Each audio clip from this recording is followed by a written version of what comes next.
Waheguru Ji Ka Khalsa, Waheguru Ji Ki Fateh. Welcome to this segment of Khoj Gurbani's a-sabad-a-day. The recitation is Maj Mahalla Panjwa, Chaupade, Kar Pehla. Mera man loche gur darsan tai, bilp kare chatrik ki nyai, trikha na uttare sant na aave, bin darsan sant pyare jiyo. हाँ कोली जियो कोल घुमाई, गुर दर्शन संत प्यारे जियो रहाओ। तेरा मुख सुहावा जियो सहज तुन वाणी, चिर होवा देखे सारंग पाणी।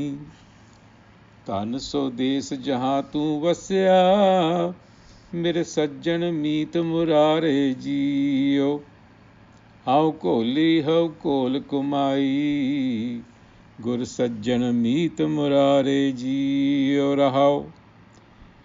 एक घड़ी न मिलते ता कल जुग होता, हुण कद मिलिए प्रे तुद भगवंता। मोह रैन न विहावै नींद न आवे, बिन देखे गुर दरबारे जियो।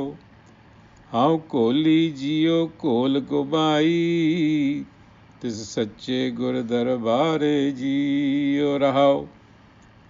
भाग हुआ गुर संत मिलाया, प्रभ अविनाशी घर में पाया। सेव करी पलचसा न विछड़ा, जन नानक दास तुम्हारे जियो। हाँ कोली जियो कोल कुमाई, जन नानक दास तुम्हारे जियो रहाओ. This passage by the fifth Nanak, Guru Arjan, is full of longing. And it seems as though the longing for some metaphysical fulfillment is built into the human condition. And in Gurmat, the object of fulfillment is to move from estrangement to communion with the inner self.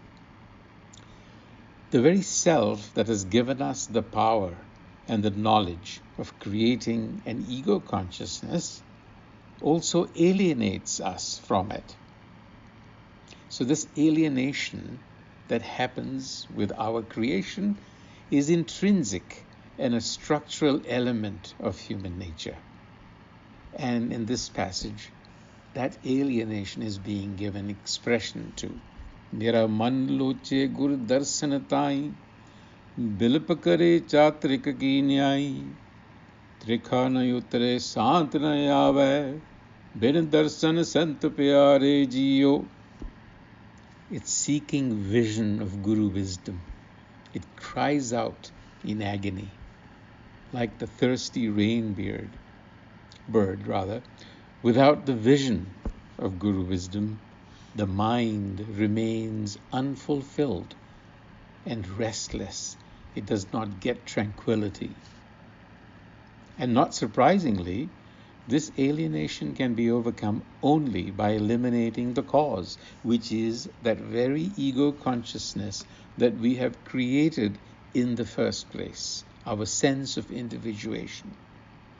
And therefore, the refrain that runs through this passage is the promise, Hau koli jiyo kol kumai, tis sache gur darbare jiyo. Hau koli, dissolve. I will dissolve myself, meaning I'll submit myself. Kol kumai, in all humility, I'll do whatever it takes to experience Guru wisdom. In other words, union with that innate wisdom. And this is the refrain. And that really is the great paradox of our existence. We long for union and yet remain resistant to it. This longing is ontological, as we have seen. That is to say, it is not socially conditioned. And so at the same time, we see this paradoxical and opposing tendency of yearning, of agony, of the desire to be rescued from the painful night of separation, as Guruji says. But we know in real life that we also want to maintain the integrity of our separate selves. We don't want to dissolve. We don't want to dissolve, which is why the Guru is constantly reminding us that in order to return to the self, we have to dissolve the smaller self, the haume. And this is the never-ending cosmic love game. This is the way it is intended to be. And because it takes two to play, the self has created the necessary ego self, without which the game of self-transcendence is simply not possible. And so this game moves like a pendulum, alternating between union and separation, coming and going, and this movement is repeated eternally. The one becomes many, the many become one. Ek hai, anek hai. And so the key really to individual existence is how do we make this inherent twist in our nature, this split in our nature, how do we make this creative rather than destructive? In other words, how do we keep both sides in an equilibrium? With that thought, until the next time, Waheguru Ji Ka Khalsa, Waheguru Ji Ki Fateh.